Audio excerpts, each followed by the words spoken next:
Bonjour et bienvenue dans le cours Les bissectrices. Alors, en mathématiques, on a des objets mathématiques qui sont forcément associés à un autre objet. Par exemple, souvent on dit le milieu d'un segment ou le centre d'une figure. On dit aussi la médiatrice d'un segment. Ici c'est pareil, les bissectrices c'est forcément associé à quelque chose en mathématiques. On dit la bissectrice d'un angle. Alors, voici un angle que j'ai construit, peu importe la grandeur. D'ailleurs, ici, je crois qu'il fait 40 degrés. Et donc, je veux découper cet angle en deux parties égales de 20 degrés chacun. Alors, je rappelle, 40 degrés, c'est l'ouverture qu'il y a ici entre ces deux droites. Et je veux que ici, au lieu d'avoir une ouverture de 40 degrés, je veux deux ouvertures égales. Il faut simplement faire deux ouvertures de 20 degrés. Et donc, je coupe mon angle en deux parties égales. Cette demi-droite là, cette droite, moi j'ai représenté ça par une droite, mais ça, c'est la bissectrice. Tout simplement. Donc en termes de définition, c'est pas compliqué, on vient de le voir. La bissectrice, c'est quoi? La bissectrice, c'est la demi-droite qui sépare un angle en deux angles égaux. Alors là, c'était particulièrement facile puisqu'on avait un angle qui faisait au départ 40 degrés. Donc on a coupé en 20 et en 20. Déjà, il y a un petit problème, c'est que on a mesuré. Et mesurer en mathématiques, et surtout lorsqu'on fait des dessins, ça peut poser des problèmes parce que c'est pas très précis.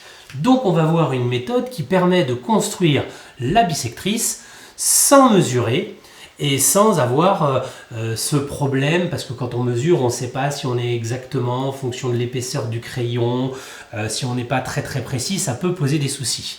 Donc ici, voici comment on fait lorsque, sans mesurer, je peux construire la moitié. Et ça, c'est quand même assez dingue. C'est-à-dire que c'est un concept qui, en mathématiques, est souvent utilisé.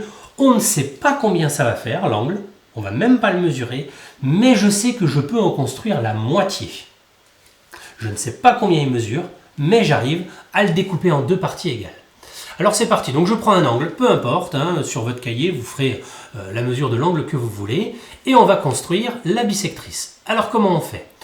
On va prendre deux points sur les côtés à la même distance du sommet. Ça veut dire que je vais pointer sur mon sommet, je vais ouvrir mon compas autant que je veux, et je vais faire une trace d'un côté, avec la même ouverture, une trace de l'autre.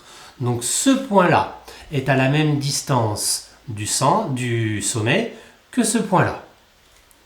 Je répète, j'ai pointé ici et je suis allé ouvrir mon compas. L'ouverture importe peu importe, mais j'ai fait un point ici et un point là à la même distance du sommet. Et je vais recommencer la même chose à partir des deux points que je viens de fabriquer là et là. Je peux garder la même ouverture, je peux prendre plus grand, je peux prendre plus petit. Alors attention, il faut quand même que j'ai un point d'intersection. Mais je vais pointer ici et je vais faire un arc de cercle à l'intérieur. Je garde la même ouverture et à partir de là, je vais faire mon deuxième arc de cercle. Donc en fait, je répète, à partir du sommet, deux points à équidistance. Et à partir de ces deux points, on va à l'intérieur, avec une ouverture de compas, construire un point ici. Tout simplement, la bissectrice, c'est celle qui va passer par le sommet et par le point que je viens de construire.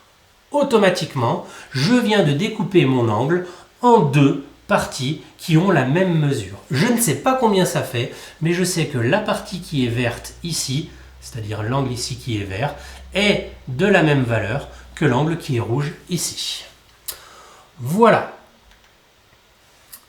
On trace la bissectrice du sommet jusqu'au point que l'on vient de construire.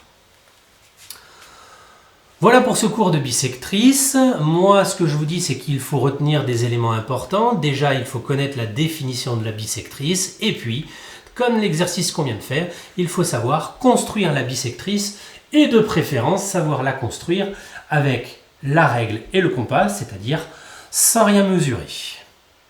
Voilà, moi j'ai plus rien à rajouter, je vous dis bon courage et je vous dis aussi à bientôt.